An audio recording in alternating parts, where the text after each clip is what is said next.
పాకిస్తాన్ 50 డ్రోన్లని కూల్చివేసిన భారత్ మొత్తానికి ఎల్ఓసి వెంబటి స్థానిక స్థావరాల లక్ష్యంగా పాక్ దాడులు చేస్తుంది. అయితే వెంటనే ఇప్పుడు 50 డ్రోన్లను కూల్చివేసింది భారత సైన్యం. మొత్తానికి పాక్ టార్గెట్గా మారిపోయి ఇప్పుడు మొత్తానికి ప్రపంచ మ్యాప్లో కూడా పాకిస్తాన్ ఉంటుందా లేదా అన్నది కూడా ఇప్పుడు అనుమానమే. భారత్తో పెట్టుకుంటే ఎలా ఉంటుందో ఇప్పుడు చూపిస్తుంది.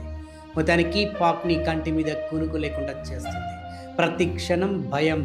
పహల్గామ్ ఉగ్రదాడి తర్వాత భారత్ పాకిస్తాన్ మధ్య మొదలైన ఉద్రిక్త పరిస్థితులు ఆపరేషన్ సింధూర్ తర్వాత మరింత తీవ్ర స్థాయికి చేరాయి. ఈ పరిస్థితులు రెండు దేశాల మధ్య యుద్ధ వాతావరణం నెలకొల్పాయి.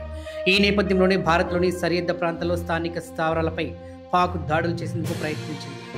సరిహద్దు రాష్ట్రంలోని ఉధంపూర్, సాంబా, జమ్మూ, అగ్నూర్, నాగ్రోటా, పఠాన్కోట్ ప్రాంతాల్లో పాకిస్తాన్ డ్రోన్లతో దాడులకు పాల్పడింది. అప్రమత్తమైన భారత భద్రతా బలగాలు పాకిస్తాన్ డ్రోన్లను గాల్లోనే కూల్చివేశారు. పాక్ నుంచి భారత్లోకి వచ్చిన సుమారు 50కి పైగా డ్రోన్లను కూల్చివేసినట్లు భారత భద్రతా బలగాలు వెల్లడించినట్లు తెలుస్తుంది. ఇక జమ్మూ కాశ్మీర్ సహా రాజస్థాన్లోని రామ్నగర్, జైసల్మేర్లో బీఎస్ఎఫ్ క్యాంపులపై డ్రోన్లతో దాడి చేసేందుకు పాకిస్తాన్ ప్రయత్నించింది. కాగా బీఎస్ఎఫ్ క్యాంపులపై దాడికి యత్నించిన డ్రోన్లను భారత భద్రతా బలగాలు సమర్థవంతంగా కూల్చివేసినట్టు తెలుస్తుంది.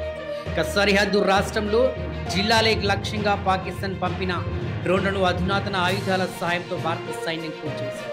పాకిస్తానీ డ్రోన్లను కూల్చివేసేందుకు భారత భద్రతా దళాలు L-70 తుపాకులు, ZU-23mm షిల్కా వ్యవస్థలు, ఇతర అధునాతన కౌంటర్ UAS పరికరాలను ఉపయోగించారు. పహల్గామ్ ఉగ్రదాడికి ప్రతీకారంగా భారత్ చేపట్టిన ఆపరేషన్ సింధూర్ తర్వాత బుధవారం రాత్రి భారత్ సరిహద్దు ప్రాంతాల్లో 15 స్థానిక స్థావరాలపై పాకిస్తాన్ దాడి చేయడానికి ప్రయత్నించడంలో ఈ ఉద్రిక్తతలు మరింత తీవ్రమతం అయ్యాయి. భారత్లోని సైనిక స్థావరాల లక్ష్యంగా పాకిస్తాన్ చేసిన దాడిని భారత భద్రతా దళాలు విజయవంతంగా అడ్డుకున్నాయి. ఇక గురువారం పాకిస్తాన్లో వైమానిక రక్షణ వ్యవస్థలను లక్ష్యంగా చేసుకున్న భారత్ లాహోర్లోని పాక్ రక్షణ వ్యవస్థపై దాడులకు పాల్పడినట్టు తెలుస్తుంది. మొత్తానికి 50 డ్రోన్లను కూల్చిపడేసింది భారత్.